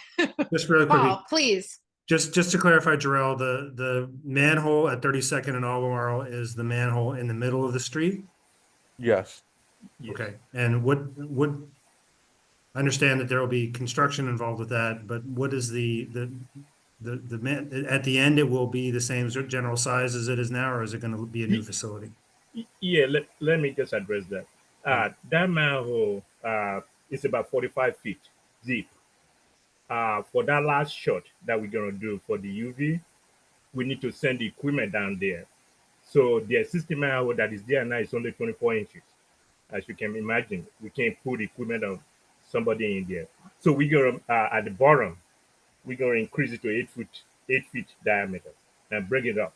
But at the top, when we finish, it's gonna be the same, the same cover. You won't, you won't, because right now the existing manhole doesn't meet OSHA requirement. It's not only for us installing the UV, it's for us to maintain it, in the future. So that's the reason why we did that. The issue right now is we need to work 24/7 to remove all the bricks all the way to 45 feet. The issue we did that is how we protect it. After we want to work 24/7, we're working with Councilman Freeman to help us. We've met with DDOT twice. So he's going to get involved in it. We almost there, but we're not there yet. So that's what we're doing. We need that man. We need that man to do the last shot. Thanks for the clarification. Yeah, I just want to make one point to Commissioner Beers. Commissioner Beers, I spoke with Alex of Appalachian. The upper management of this is what I asked me to talk to him. I did spoke with him. As you guys can realize, we're working inside the park. The park is national, is federal government. Our permit is with federal government. National Park Service instructed us to put those mulch in there. So I told Alex, you need to talk to NPS, Nick. Even today, we got an email from Nick that he wanted us to use those mulch. So it's not. I mean, we got a permit from them. We follow their instructions. So we can't. I mean, we can't. We will do anything that Alex wants, but we can't do anything outside that permit. What National Park Service is telling us. They're telling us put those mesh in there, and that's what we are doing. So we can't go against the person that gave us the permit. So that's where we are. We supposed to be meeting with Alex next week with National Park Service. So maybe eventually we will resolve this issue. But as far as we're concerned, National Park Service said we should put those mesh there. So that's where we are.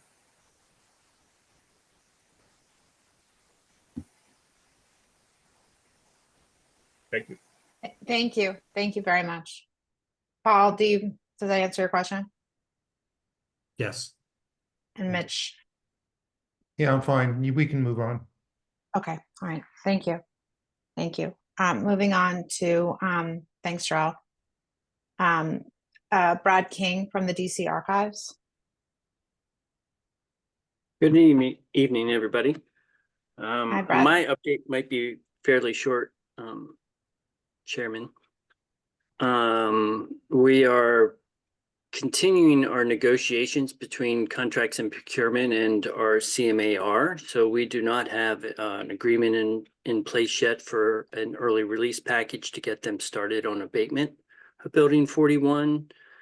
So we are continuing to work on that agreement as well as pushing towards council approval for that package.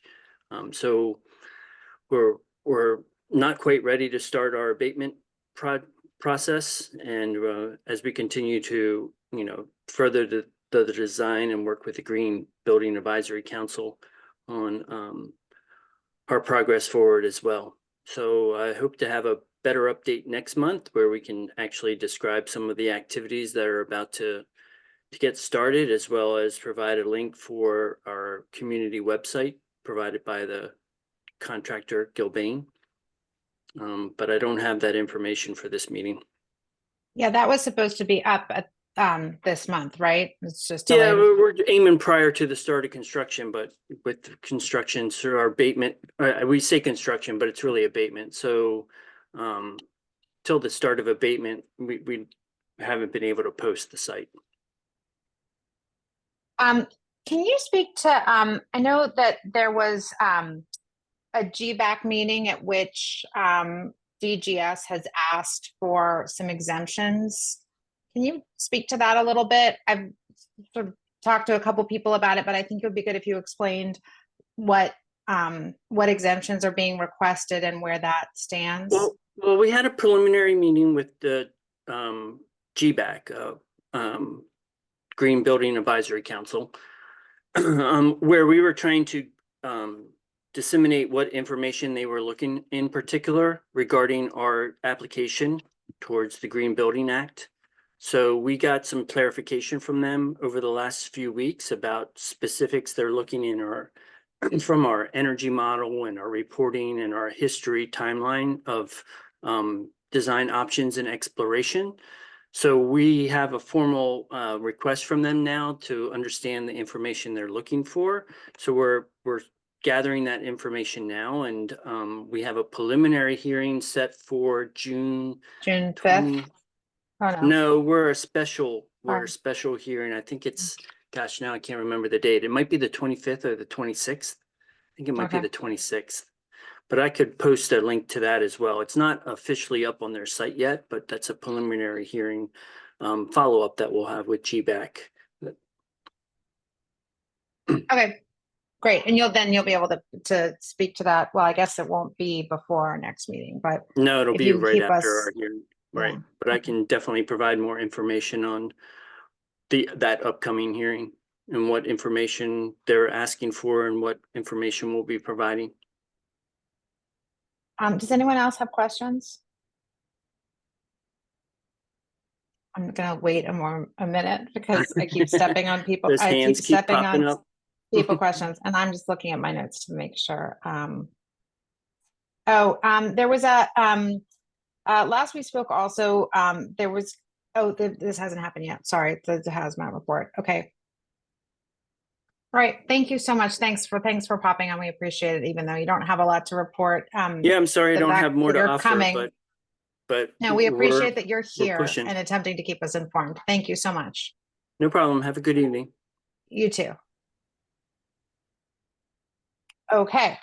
That brings us to a much more on time commission business section here. We're just a little bit behind the times here. Treasurer's report, Mitch. Good evening. I just have a couple things. Because of cooperation from a whole bunch of different places, and I want to thank everyone on the commission and our staff people as well. I was able to file most of the information that I needed for the QFR for quarter number 2, which is actually the first 3 months of this year, with the ANC office, and got that done today. So the only thing that we need from the commission to help me out is signatures on the QFR form that are yours, Courtney, and then yours, Terry. And I need that by the end of this week at the very latest.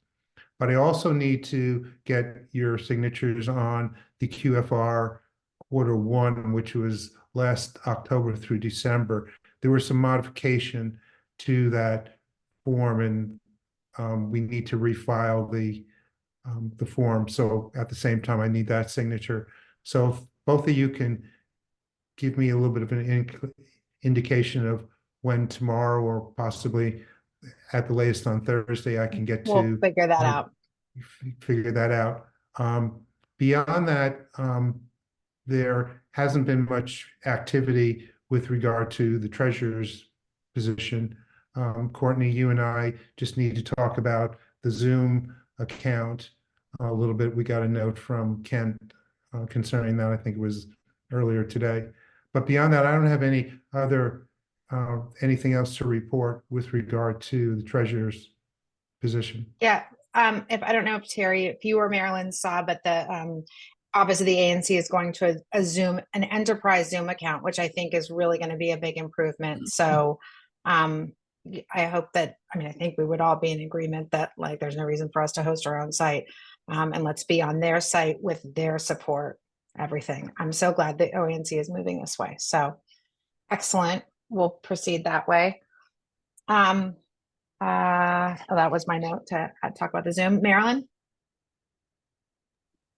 Is that enterprise a web thing with OANC a done deal? Because I was afraid with the budget cuts, it showed that the OANC was going to have some budget cuts, and I was afraid that might be affected. I think it's actually going to end up being less expensive for the various ANCs to, you know, the OANC to take some of these umbrella accounts as opposed to I don't individual disagree. ANCs. Yeah. I don't disagree. I'm just fearful. Yeah, I mean, it's you're right. I'm thinking about it more like, oh yeah, it saves money, but you're right. It probably doesn't even matter. Yeah, I don't know, but we'll just forge ahead. And if you don't see us next month, maybe everybody will know why. I'm thinking that when they look at it, they're saving money because it shows up on our balance sheet. And that's the only reason that I was fearful.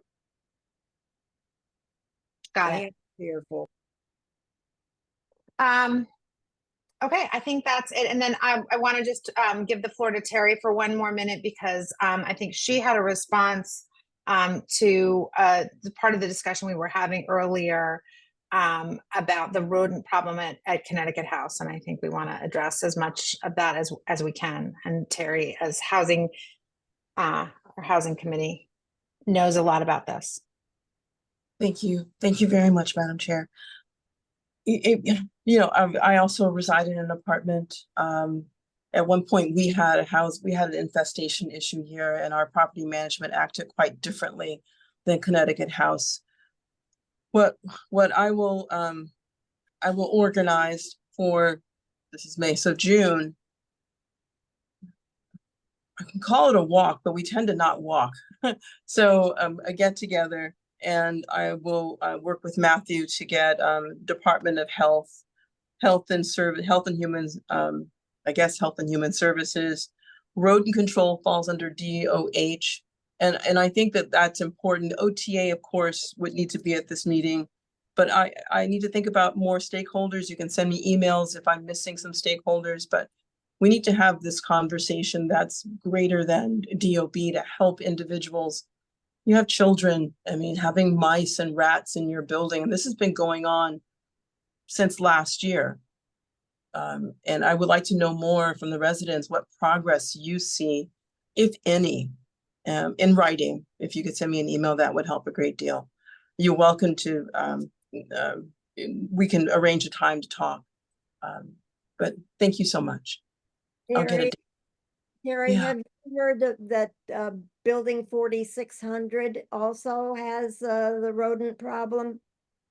No, 4600, I'll have 4600. Oh, 4600 across the street. That's a condo building. Yeah. So they fall under a different issue, but Barbara is the property manager there. I'll reach out to Barbara and see if we can maybe make this an all-encompassing conversation. Thank you. Oh, and by the way, Peggy in the chat mentioned that she didn't know about our meeting last week. I emailed as many people as there was a lot of conversation going on. I'm sorry you missed that meeting for Forest Hills, but there was a strong attendance. And next time. I was trying to think about good ways to get in touch with people. If people want to put can we get to the chat after the meeting is over? Because if people either want to put their emails in the chat, or you can email me, which is 3F06 at anc.dc.gov. I would love to have, we have an account where we can send out, a MailChimp account where we can send out information like this to you. And we'd love to be, any omission is just an oversight with the best of intentions. So if you'd like to be included, please do email us. I'll put my email in the chat. We'll all try and compile the emails we have, and then you'll be like, you guys email us too much. But anyway, them's the breaks. Yep. All right, so I'm going to move after everyone emails to puts in their email that we adjourn the meeting. And I thank you very much, everybody, for attending. Mitch? Courtney, because Claudette isn't here this evening to have a discussion of the website and the WebEx or the WEX contract, can we put that on the agenda for June and have a completion, if it's completed, have it start having a discussion about next steps beyond that, please? Yeah, that's a good idea. And I think Thank you. Terry, you were gonna we can talk about this online, but we're gonna change the way that Right. we get on that. So yes, let's put that on the agenda for next month. If I don't do it, please remind me. Thank you very much. Thank you. It'll be an error of omission and not anything that I mean to do on purpose. So I move that we adjourn the meeting. It is 8:57. We did it, everybody. And I hope everyone felt like they got their time to speak. I don't mean to be gleeful in the 8:57 because I do feel like we got in what we wanted to get in. But I also want to make it bearable. So I move that we adjourn the meeting. You seconded it, and that's it. We've done it. Bye, guys. Thank you. Thank you, everybody. Happy spring. Thank you. Bye. Terry, let me know your schedule. Courtney, let me know your schedule, please. I'll Thanks. send you a text. You know what I mean. Thanks. Bye, everybody.